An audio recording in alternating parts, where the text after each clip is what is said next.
is TICKY Fullerton on Your Money. Hello there, I'm TICKY Fullerton, every night bringing you a full hour of the very best in business coverage across the nation and internationally, especially where business and politics meet. Coming up, social media under fire for losing control of the Christchurch horror vision. How will Google and Facebook deal with growing public pressure to suspend live streaming? A new class action launched against IOOF. Will it be the first of several? And what does the embattled manager look like as an investment prospect? All the details with top Fundy analyst Shanaka Gunasakara. And the spectacular gas backflip that occurred over in the West in the past week. The EPA's decision that LNG companies have to operate with zero carbon offsets suddenly has been reversed. Can they breathe easier? Well, we'll ask Credit Suisse LNG analyst Saul Kavanagh. Well, first of all, a few words around social media. The atrocity against peaceful worshippers in Christchurch on Friday stands, as Jacinda Ardern so rightly says, as one of New Zealand's darkest days. One of the most sinister parts, though, of this atrocity was that the perpetrator live-streamed his actions on YouTube. This, of course, unleashes the monstrous side of social media platforms that we've all created. As social media staff all over the world work to pull this vision down, it really is like that game of whack-a-mole has been described. And no wonder that our Prime Minister, Jacinda Ardern in New Zealand, and others around the world have called for live streaming to be suspended. On the one hand, children are playing Fortnite with abandon. On the other, vision of real-life horror is also online. I'm making no comment against their willingness to cooperate, but I sadly have to be able to say that the capacity to actually assist fully is very limited on the technology side. In the past, they have suspended this sort of Facebook live streaming, and assurances were given that when it was put back up that it could avoid this, and clearly it hasn't. Ultimately, though, it has been up to those platforms to facilitate their removal and support their removal. You know, I do think that there are further questions to be answered. You know, obviously these social media platforms have wide reach. This is a problem that goes well beyond New Zealand. And British Home Secretary Sajid Javid, whose family heritage is Pakistani Muslim, he tweeted, "You really do need to do more, YouTube, Google, Facebook, Twitter, to stop violent extremism being promoted on your platforms. Take some ownership. Enough is enough." Well, down at the ACCC, Rod Sims is right now waist deep in a review into digital platforms like Google and Facebook and Amazon. And the focus recently has been on the extraordinary power these businesses now have to lure the advertising dollar very successfully, and in particular the control a company like Google has over content distribution with its comprehensive search engine, opaque algorithms, and other businesses like YouTube. But Rod Sims's mandate is also to look after consumers. It must be a little disturbing for him to see the lack of control that these tech titans have over one terrorist, although he has said that regulating live streaming isn't part of his review. Well, how to stop content being abused by those tech giants, or indeed others beyond their control, is one of the great conundrums of our time. This week is a year on from the Facebook Cambridge Analytica scandal, where we learned that the company had somehow harvested personal Facebook data from millions of citizens without their consent, for political campaigning, that was. Well, this week, the founder of Cambridge Analytica, Alexander Kogan, is actually suing Facebook for defamation, alleging that Facebook knew that his app continued to collect the data that could be used commercially. It was actually in the fine print, so he says. Well, that's something that Facebook flatly denies.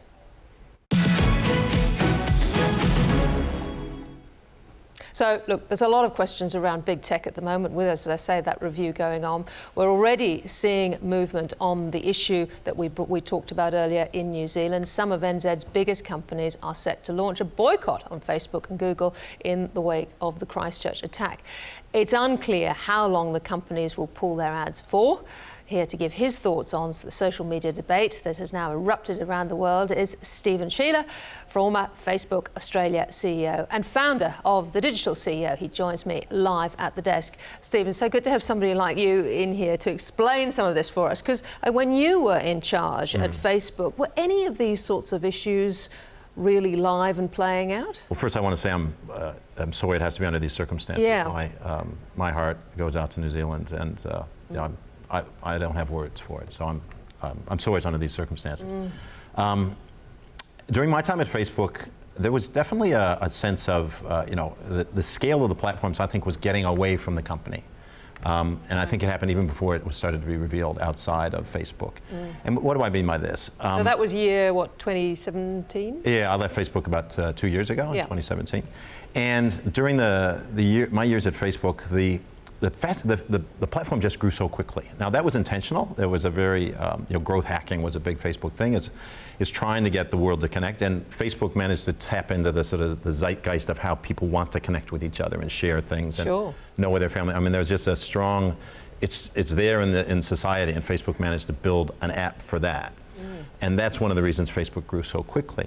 Now, as the growth accelerated, though, I think there were so many decisions that had to be made really in quick time that weren't well considered, and at the time they weren't made in with bad intentions or with ill thought. They just didn't have time to be well thought through. But you were saying back then that no one really has their head around how important this data, all this AI is going to be, right? And you're continuing to bang this drum. I mean, this is a situation now where really this sort of ethical dilemma, technology has run away. We're not able to keep up with this. Can we ban live streaming? Is that possible? You can ban live streaming if governments can ban a lot of things if they want to step in and do that. I think that's probably not going to happen. Notwithstanding what 1, 2, 3 nations that we just spoke about then wanting it done. Well, I mean, I applaud politicians who can step into that void, because I think it is a difficult thing to do from a political point of view. They can ban semi-automatics after all. Exactly. I mean, look at gun control in the U.S., right? Sadly, it's obviously something that hasn't been dealt with effectively over the years. I'm not an expert on gun control, and that's a whole other topic. But what I'd say about this is, I think what you just said a minute ago is absolutely true. I think that technology is getting ahead of us. And this is something we are not used to as a society, right? So we've had a few times in the history of the world where technology has leapt ahead so quickly that we've had to create new structures and ways of thinking about that technology. And I can think of one example that it won't be in our lifetimes, but we're all affected by it, and that was the invention of nuclear power. And you know, energy had existed a long time. There was steam power, there was coal power, there was electricity, and sure, governments would step in and help to regulate, but private sector basically did all the innovation. Yes. And then regulation came in, but the reality was there's safety issues and there's public health and the public security issues in all those platforms and all those technologies. But you don't have an instance where, you know, you press a button and suddenly the world disappears. Now we got to that point with nuclear energy. We got there very quickly, right? If you go back to the beginning of World War I, World War II didn't exist. By the end of World War II, we had a bomb. Yes. So the world had to come to grips with, how do we regulate this? How do we manage it? How do we deal with the massive negative externalities? Now there's lots of good things that nuclear power has done. You go to France, you know, 80, 90% of the power is generated. But the difference, if I could just say, is that this is about the power that an individual has. Correct. Anyone posting something. That's the difference and here. it goes viral. Yeah, I think the difference here is that, unlike my analogy of nuclear energy, which was essentially developed by governments, this has been developed by the private sector. And now Facebook has spread across, as a platform, across the internet so quickly, it's gotten ahead of even the company itself's ability to understand it. And they can't, Facebook's removed 1.5 million videos when I last read within the last 24 hours. Now, that's not solved the problem. It's still up there. No, and because the problem now exists beyond Facebook, right? It exists on the internet. And the internet is a place that, as big as Facebook and Google are, they don't control the whole internet. The internet there's millions of websites out there. Why shouldn't people feel that live streaming should be banned then, if this is the only way to stop it? I mean, shouldn't we all demand that sort of thing? Yeah, I can see why live streaming should be reconsidered in terms of how we control this sort of behavior. And this is absolutely not what live streaming was invented for, let's face it. No. But I think live streaming has existed for a long time in this medium as well. We're live right now, right? Yeah. And so, but often the way that's been dealt with is by a tape delay, right? It doesn't go instantly. There's actually a delay of a few seconds.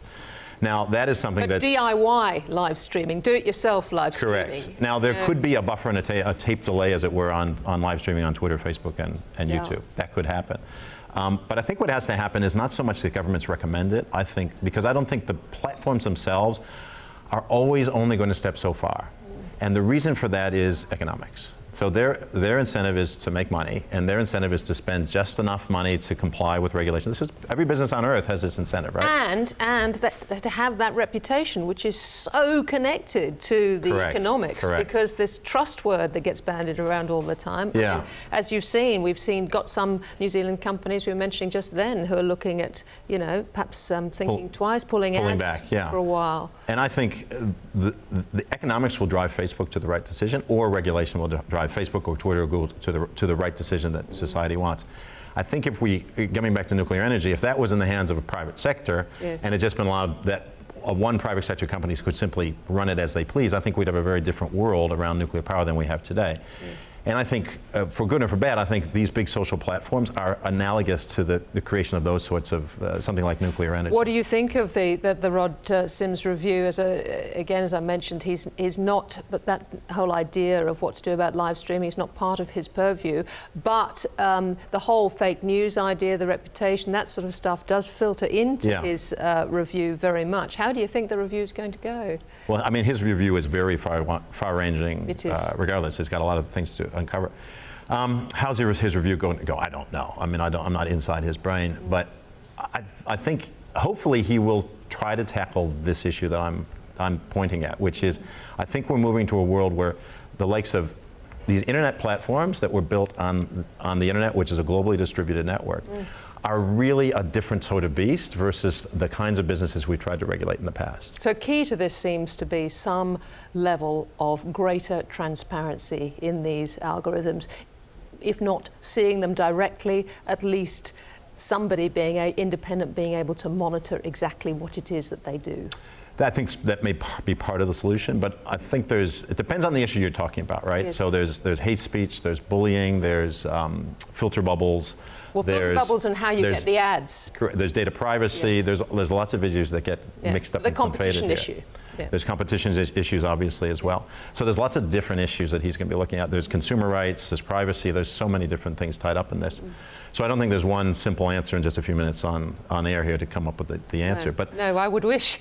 But I think there's several levels to think at. But I think for all of us, we need to pull back a bit and start to consider that the nature of Facebook and Google and YouTube and Twitter and Instagram is a very different type of beast than we've seen in the past. And I think we may learn some lessons with a few examples from the past, such as nuclear power, about how did we think about that to regulate, control, and make sure that the negative externalities of that technology were absolutely minimized, and the positive things were the only thing that governments around the world and private companies could focus on. Yeah, so I come back to you with that question again.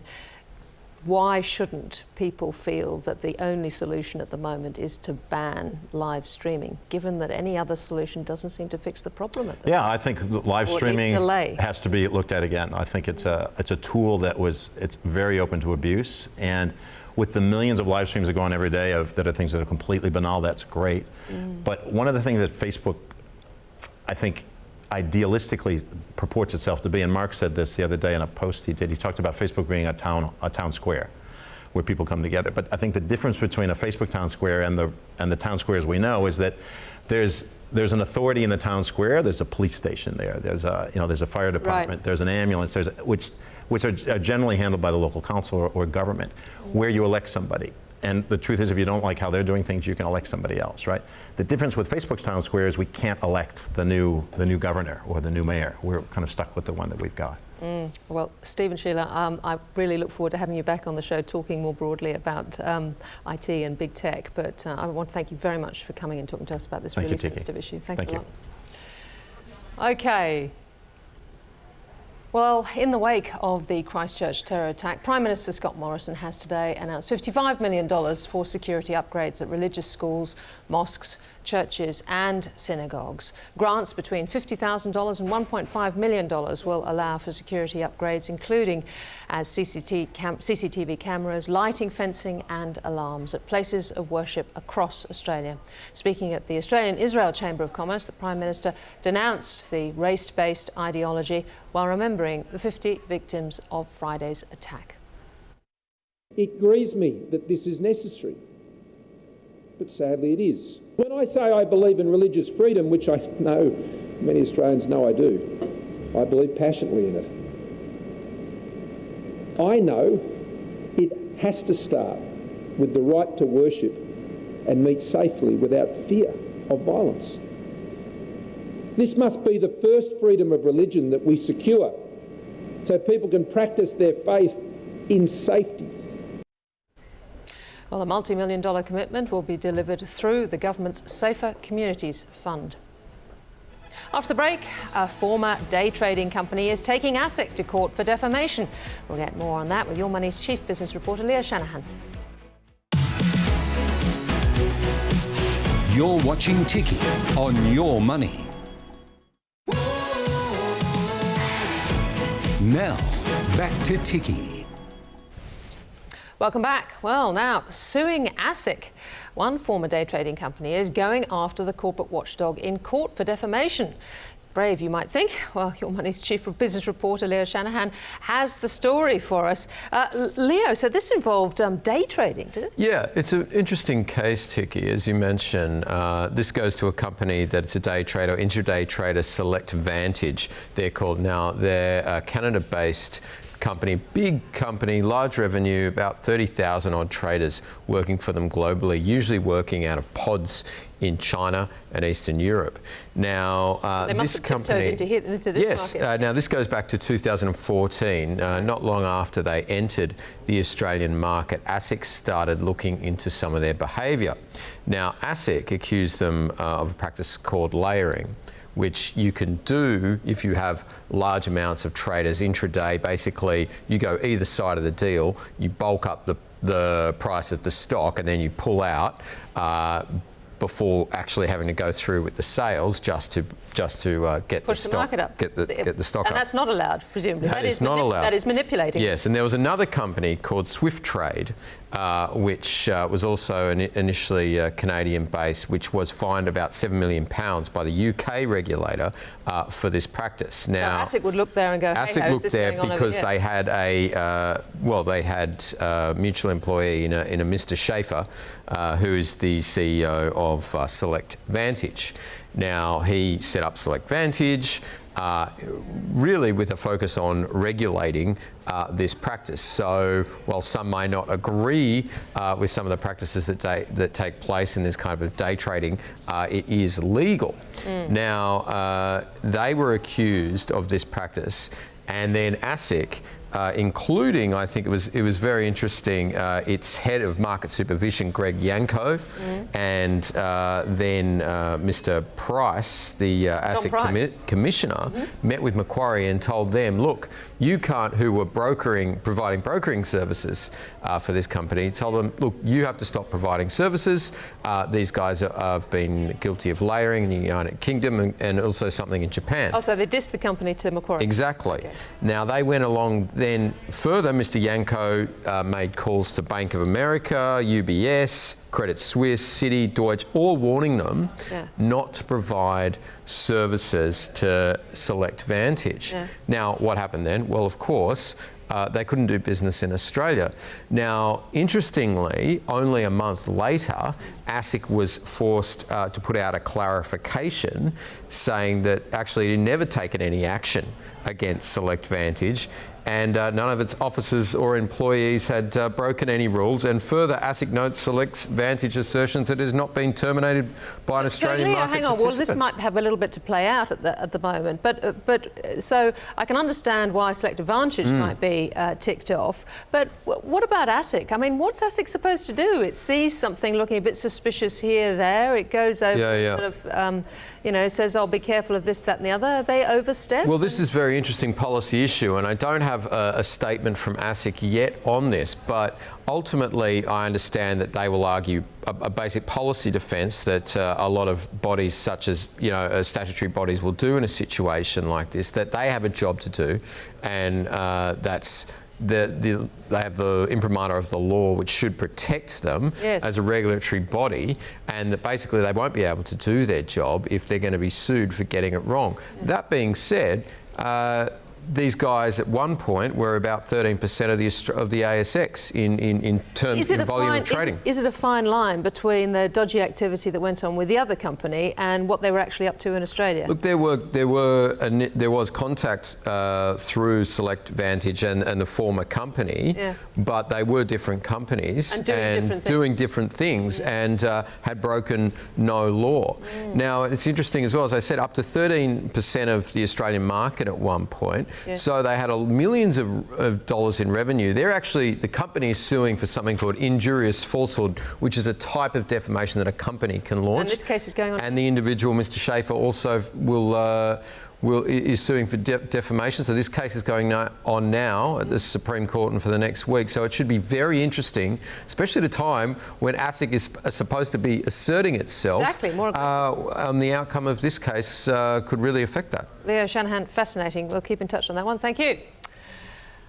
Moving to state politics now, and 2 key New South Wales seats could be lost by the government when voters head to the polls this weekend. A YouGov Galaxy poll published in the Daily Telegraph has found the seats of Penrith and Goulburn are on a knife edge. Meanwhile, the Berejiklian camp has taken aim at Labor's alliance with the Shooters Party, arguing that a vote for Michael Daly, Labor leader, would threaten the state's laws on gun control. Well, for more, I'm very pleased to welcome Anna Caldwell, state political editor at the Daily Telegraph. Anna, well, tell us first about the polls. Were there much of a surprise on these 2 seats on a knife edge? Good afternoon, Ticky. Yes, there was a surprise with these polls. I mean, these 2 seats, Goulburn and Penrith, they were always considered to be battleground seats, but they weren't seats that the government was talking about losing. They were sort of considered to be outliers, and they were seats really, I think people were briefing that the government was quite confident and is quite confident that it can hold on to. But what this poll has shown is that they are on an absolute knife's edge, and you cannot be confident of holding on to a seat where the polls are showing 50-50 and swings against the government. So that's the case in Penrith, a seat that's been held very comfortably by outgoing Minister Prue Goward since 2007. And similarly in Penrith, that came out 51-49 in favour of Liberal Minister Stuart Ayres, but that is still far too close for comfort.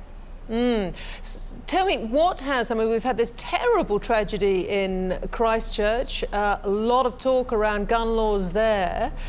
Has that played into the election at all? To what extent? Well, there is an interesting correlation there. But before that incident happened, this government was very strongly planning a final week attack on Labor lining up with the shooters in a preference deal. We saw the first signs of that last week when Gladys Berejiklian was with John Barilaro on the North Coast. They started to attack Labor over their Shooters Alliance. Then the government kind of had to rethink this over the weekend. They had an ad with John Howard planned to go to air on Saturday night, which they held back because they didn't want to be seen to be politicising the New Zealand massacre. They've then decided today to push ahead with their attack. They've brought Mr Howard onto the campaign trail. He is very firmly saying a vote for Labor will see the shooters empowered in Parliament and will see them push to weaken Australian gun laws. And then that ad that I spoke about, that's been released on social media. So this is going to become a key issue. The government certainly wants this to be a key issue as we push towards the final day in the vote. And we can see, the poll that we just spoke about before shows how precarious some of these seats are going to be and how significant preferences will be in these votes. Yeah, well, and John Howard, of course, was the one who delivered the current state of the removal the father of after Australia's Martin gun laws. Exactly. Yeah. So, what about the other issues and the sort of lock the gate type issues? I know Michael Daly was up there in Narrabri. A lot of the sort of people we talked to on the gas front, big companies like Santos, very alarmed by the position there. On the one hand, they're pro the Shooters Party. They also seem to be tying themselves in with the Greens. That's right. So that electorate there in Narrabri, that's part of Barwon, which is very much at risk of falling to the shooters. So of all the electorates in the state, they are most likely to actually pick up another lower house seat in that electorate, and that is partly due to those issues. They've really captured the attention there. You know, both sides haven't really been able to satisfy local voters, and energy issues right across this state have been a difficult topic for both parties to grapple with. You know, the because it's all so useless. Yes, that's right. I mean, the Liberals, for example, are trying desperately to hold on to Coogee, which I think they're basically personally conceding they will likely lose. That's Bruce Notley-Smith, is it? Yes, that's right, Bruce Notley-Smith. And so because that electorate is you know, very small L Liberal, they don't want to be seen to be talking about coal too much there. So they're talking about climate change there. But then they're very aware that in other seats, you know, coal is important. So they haven't done a great job of you know, staking a claim in their space on energy, I don't think. Is there any value to Gladys Berejiklian's strong term on the economic front? Because it doesn't seem to be percolating to the top at all. No, there should be value. There absolutely should be value in that. You know, this government has unemployment at record lows. The economy is flying. It's impossible to criticise them on that front, and yet it's a narrative they haven't been able to sell. Michael Daly has gained traction in saying he wants more money spent on schools and hospitals, even though the government is spending record amounts in that space. But the reality is he's tapped into this public sentiment where people feel like their lives are hard. They feel like they're suffering congestion, they're suffering from overdevelopment, cost of living is high, and so when he talks about those issues, they don't feel that the economic success story applies to them, and so therefore it seems like they may not necessarily award their vote in that way. Annika, well, it'll be very interesting. Maybe we might get you one more time before polling day, but thank you so much for joining us. Terrific. Sure, love to. Thank you. After the break, IOOF facing a shareholder class action lawsuit. At least one will get across what impact this might have on the stock with Morningstar's Shanika Gunasekara. This is TICKY on Your Money, covering the big business stories.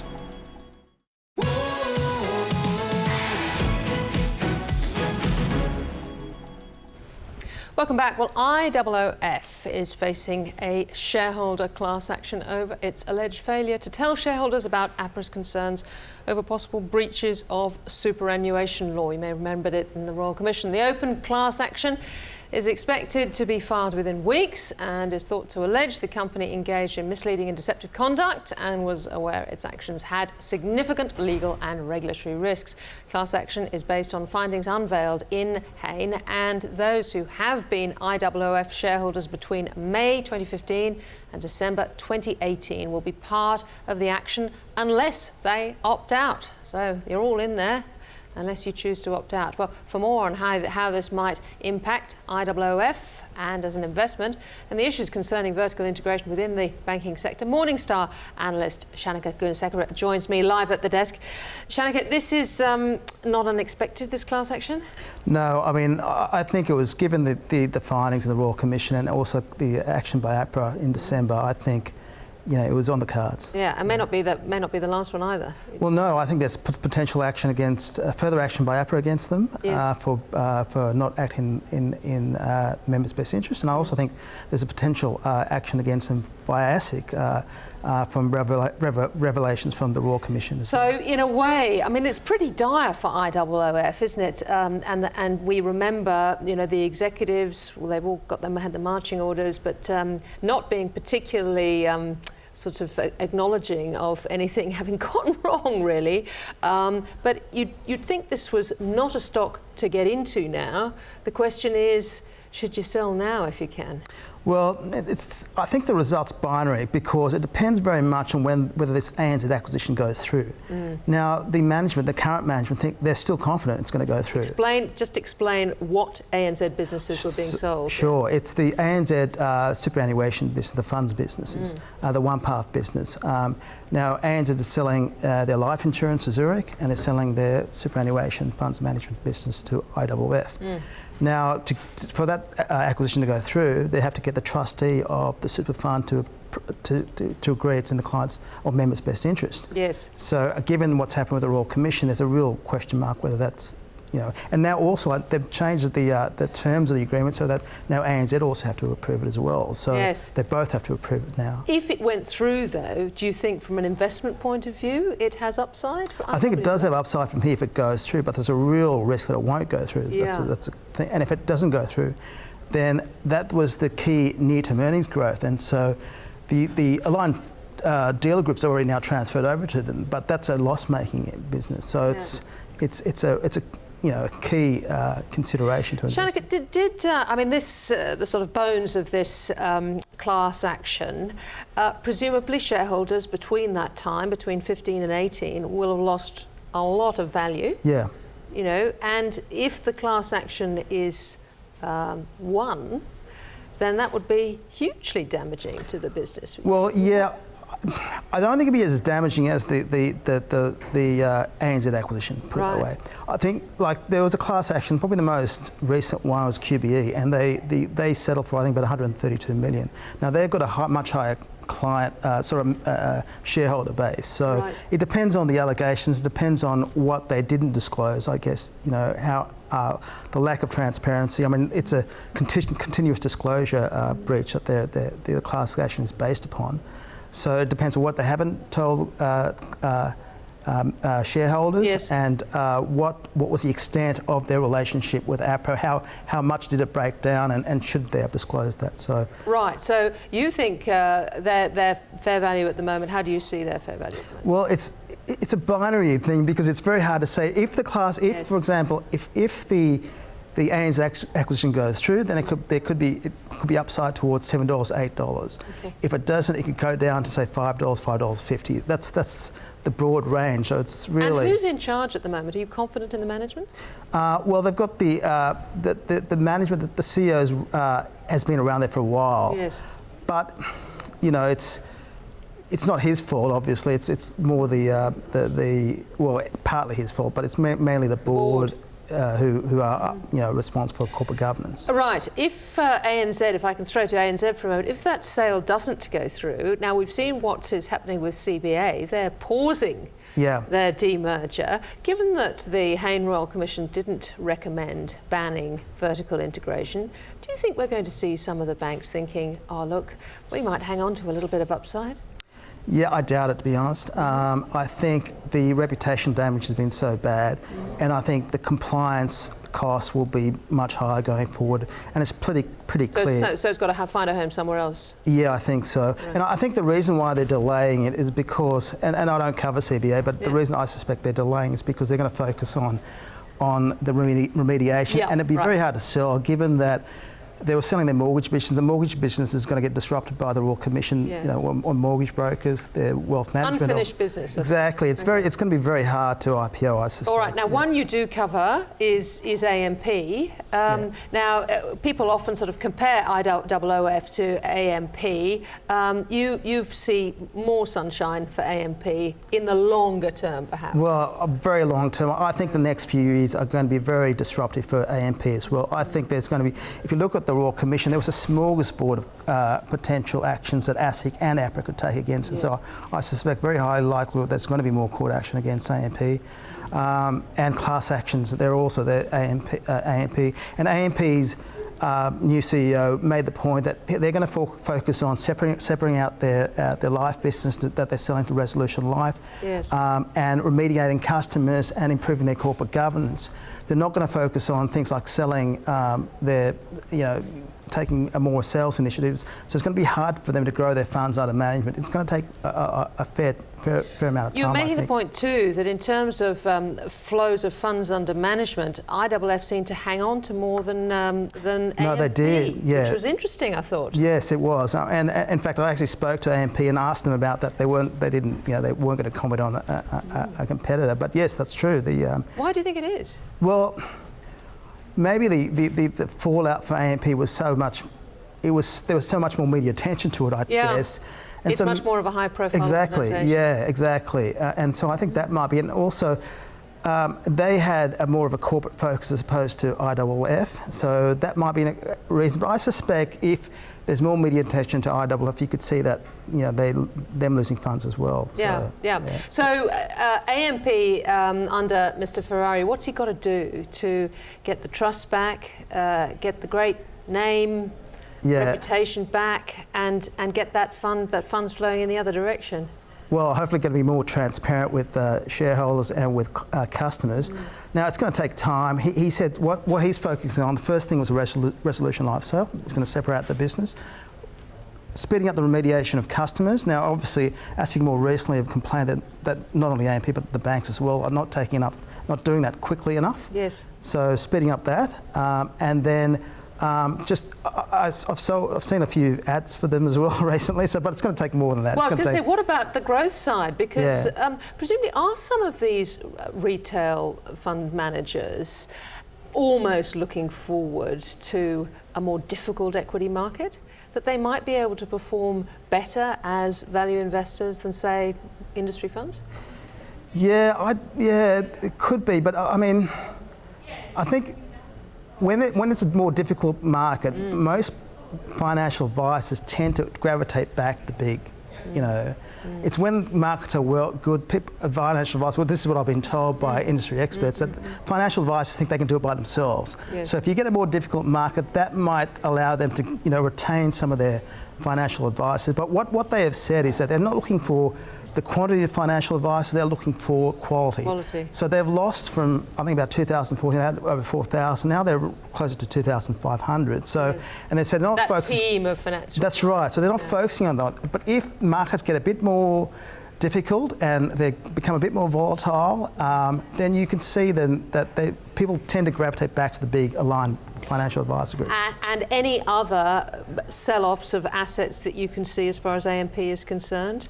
I'd be surprised. And the businesses that they're retaining are the wealth management, which I think they're going to focus on, AMP Bank, but AMP Bank will find it a little bit difficult moving forward. It's done very well. It has done very well. Why would it find it difficult? Because it's said that, it's 10 million in compliance costs per annum moving forward. Right. And then there's also going to be, they're noting more competition by the major banks. The major banks are now looking more inward and looking at their more core products, their core banking products, and they're seeing far more competition, and their net margins coming down as well. So there's that, there's wealth, there's AMP Bank. And AMP Capital. AMP Capital is doing very well, and particularly their outsourced fund management business, where they're focusing on real estate and infrastructure. Those sort of funds are doing really well. Shanaka Gunasekara, always great to talk to you. Thank you very much for that. Okay, now moving to international news. Australia's top diplomat in the UK says Brexit, whenever it occurs, will bring big benefits to Australians. High Commissioner George Brandis says there's the potential to secure a wide-ranging free trade deal, but it comes as many Australian businesses face an anxious wait.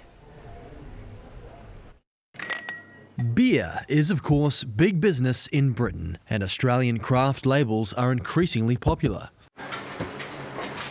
Byron Bay outfit Stone and Wood can't move their kegs quick enough.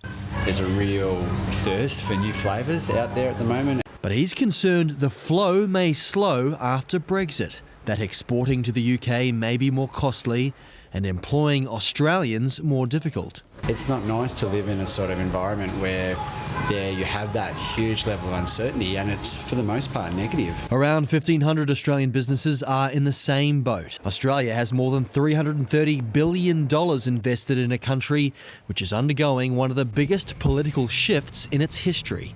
What do you make of the Brexit battle that's been raging for several months? I have not seen a more difficult environment in terms of the level of uncertainty.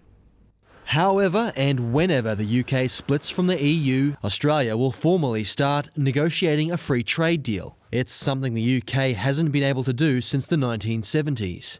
And it's hoped it'll make it easier for Australians to access a market of 66 million people. Our objective is to have an ambitious free trade agreement in which there are as many barriers to entry to the United Kingdom market reduced. On the High Commissioner's wish list, removing barriers for Australian financial and educational services, making it easier for Australians to work short and long term in the UK, and get the UK to join the Trans-Pacific Partnership. In the long run, when we secure an FTA, we can expect a greater volume of trade. The Conservative UK government has also promised to slash taxes post-Brexit in an attempt to lure overseas companies. Possibly 12.5%, even as low as 10%, which would put the UK in corporation tax terms as some of the lowest in the entire world. Deals have already been made to protect Australian wine exports and allow Australians to use the UK's e-passport gates, making it faster to get through Heathrow. But so much else is still up in the air until the UK finally splits from the EU, as so many wait and hope to avoid a painful Brexit hangover. Brent O'Halloran, Sky News, London. Yep, it's going to be messy. Right, going stateside now. And as Robert Mueller's investigation into the 2016 election wraps up, members of Congress are pushing for the findings to be made public. Mr. Mueller is believed to be close to finishing his work on Russian election interference, links between Donald Trump aides and Moscow, and the possible obstruction by justice by the president. David Spunt has more.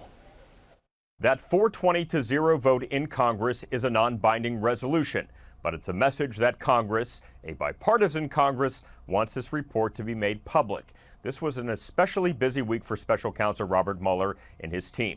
Paul Manafort was sentenced to 7.5 years behind bars. Roger Stone's trial date is now on the books for November, and Manafort deputy Rick Gates continues to cooperate with authorities. But we are also learning through new court documents that the late Senator John McCain from Arizona and an associate made public an unverified dossier that alleged Russians had compromising information on now President Trump. Known as the Steele dossier, funded by the Democratic National Committee, former Senator John McCain denied being the source for BuzzFeed after the publication published the dossier on the internet. However, we are learning that McCain did provide part of that dossier, specifically the first 33 pages, to the FBI back in December 2016. I'm one who keeps saying, don't rush to judgment, but that's what the evidence tends to show. And I'm just saying, I'm very, very saddened by this. Meanwhile, right now, Paul Manafort is sitting in jail. If President Trump were to pardon Manafort, he's still not out of the woods by any means. No word specifically when the Mueller report will be released, but when it does get released, it will first go to the Attorney General William Barr, and we'll see if it's made public. But certainly members of Congress, in a bipartisan fashion, want to see it be made public. We'll bring you that when it comes. And now back to Australia after the break. WA's EPA backflips on the controversial emissions policy. Saul Kavanagh from Credit Suisse next.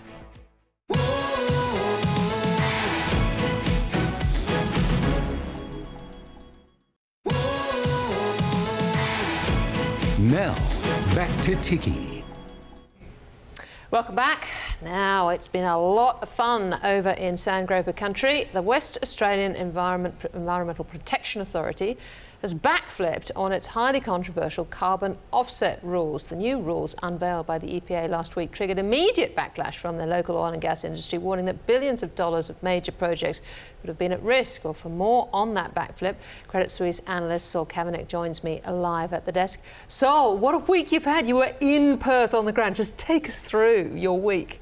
Oh, a great week to be in Perth as this EPA guidelines played out and as they ultimately withdrew them. It also coincided with the Australian Oil and Gas Conference, which was held in Perth last week. So the plenary opening session, we have our welcome to country, followed by protesters who came on stage chanting "No to oil, keep carbon in the soil," followed by the minister who took the opportunity to disagree with the protesters' view on that matter. So we saw that all play out over the last week and really saw a situation where we had what was So at that stage, the EPA report hadn't come down?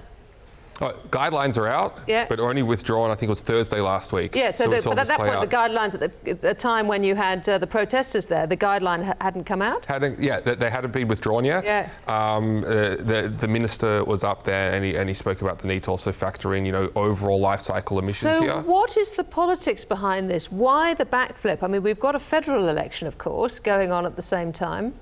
So on its face, This also almost looks like a rogue call from the EPA, born of frustration with the lack of ministerial action on climate change. Yeah. But by reputation, we hear the head of the EPA is not the kind of person who would just go out and make this kind of rogue position. So we actually... It was rogue in terms of expectations of communities, wasn't it? It's clearly moving very strongly into the policy-making landscape. And to be clear, the EPA does have a bit more of a remit in the policy space compared to NOPSEMA, the environmental regulator for on a federal level.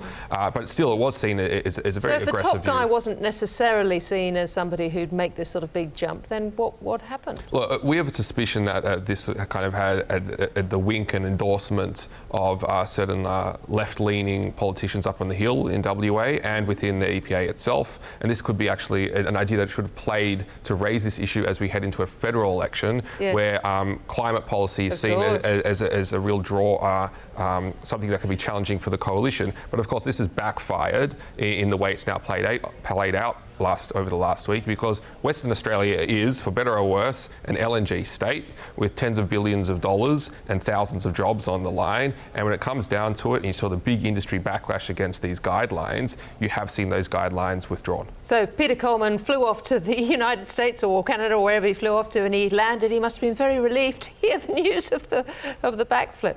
It is, but putting aside this one particular EPA guideline, which, given the context there, I think is a non-event in and of itself, it is a signal of the way trends are heading. Sure, but if it had happened suddenly, what sort of an impact could it have had on the projects? Because there are many, many projects, and it was crucial for Woodside, wasn't it? Because they're trying to get all these people on board just at this moment. Well, part of the problem with the guidelines as they were drafted is, one, they were completely ambushed on industry at the last minute without consultation, and secondly, they weren't actually thought through how they would work. This is that the future should be zero carbon emissions, yeah? So that was the elements which were new and kind of ambushed the industry was that it would be zero carbon emissions, and it would include what we call scope 3 emissions. These emissions actually at the end user, so where it's burned, for example, in China or Japan, factoring in those emissions. Now, the problem with just ambushing the industry that and not having the consultation is it's actually impossible to implement. So, for example, you don't even have the depth of carbon credits market to offset these things from the get-go. And it would take many years and potentially billions of dollars to actually sequester this carbon on the projects themselves. So it is unworkable, which is precisely why this needed to be done in consultation with industry. And even though it was supposed to be prospective, it did have the potential risk of actually having retrospective implication, as you saw, for example, compression expansions at Gorgon, expansion of Scarborough at Pluto, could then result in actually Pluto Train 1 coming within the remit of this. So very poorly thought out. That's part of the reason why it's also been withdrawn. And what we'll see over the next few months now is a more collaborative process to actually come out with a proper carbon policy in WA. Because to be clear, the big LNG producers offshore WA actually do support a carbon policy, support a carbon price. Our conversations over the last week indicate a lot of companies are already factoring carbon prices into their economics, with using a more conservative $40 a tonne kind of range to give an indication of the pricing that's being put in there. So there is a workable outcome here that helps meet climate commitments that Australia has, but it is going to have to be done via consultation. Does the West have, state-wise, have a very high RET? Like some of the other states, Victoria, even New South Wales, they have very high state emissions, or certainly the Labor states do. Is that the case in West Australia? West Australia, it's both on the power sector side and on the carbon policy side is very different from the east coast of Australia. What we're seeing there now, for example, probably one of the biggest carbon abatement projects is actually Gorgon, which is going not well.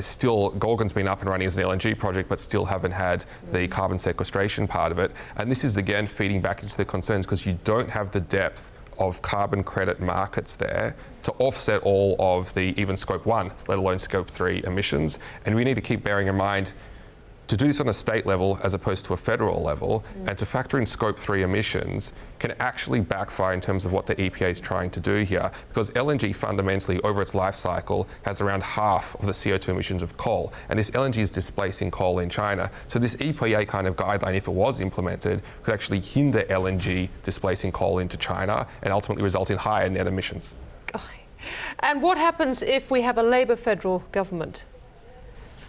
I'm not sure necessarily a Labor... Necessarily in the West, but is there going to be big changes to the gas sector, do you think? What sort of impact are we going to see? On the carbon front, there's a hope that with any new government, but potentially a Labor government in particular, we could start to see a more unifying policy, but I'm not holding my breath on that front. And at the end of the day, if you look at a potential ALP government, you've got the same tensions in the ALP. You've got the Greenies on the one side, but you've got unions in coal mining and gas manufacturing on the other side. Yes. And so you're seeing that, for example, play out now in New South Wales and in Queensland. Well, the Narrabri thing, and we've got the New South Wales election coming up this weekend, and presumably we've got that Michael Daly situation up there, the Labor leader that we talked about earlier, and Dan Walton at the AWU spitting chips quietly. He's a real sort of gent in terms of from a union point of view, but he was very angry, I think.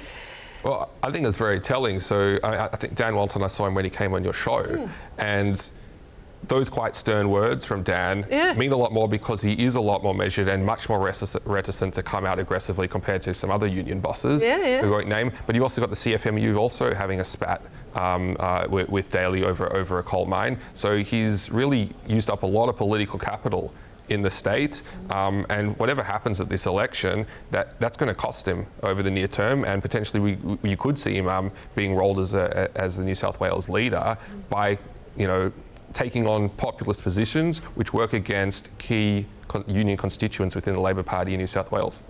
Any other big issue on the horizon for the gas sector, apart from a couple of elections? Well, apart from the politics of it all, we're still seeing full steam ahead on the big projects offshore WA. Our feedback from last week was actually the alignment issues we talk about. We talk about, Woodside's trying to herd cats, trying to get these projects under the way, and we are starting to see a level of alignment there. Industrial relations does raise its head. You've got to keep in mind labour costs are just one small component of overall LNG project costs. What we are seeing on the cost fronts is offshore drilling, still a relatively suppressed market, starting to see some pushback for the onshore plants where contractors took on a lot of risk, very thin margins during the downturn. They're now starting to push back, so a little bit more risk, a little bit more cost onto the operators. That's all factoring into it, but what the key LNG proponents in Australia are trying to do now, the reason they're trying to sanction now and get their projects at the early part of the window is because of the cost environment. They want to lock in during the cost deflationary period we still have now, with the idea that their facilities will be chased out of the yards as new projects come in later, which gives them the ultimate cost and schedule outcome. But if they wait too long, for example, if they insist on marketing on their projects at very high prices, or they're going to miss the window. They're going to miss the window, could end up in a cost inflationary environment, and we have all the negatives of the previous boom replicate themselves again. So that's the risk they're trying to avoid. We'll see if they do. Joy of choice, we will indeed. Sol Kavanagh, great as always. Thanks. Thank you, Ticky. And that's all for the show tonight. Tomorrow, CSIRO Chief Executive Dr. Larry Marshall. Thanks for your company.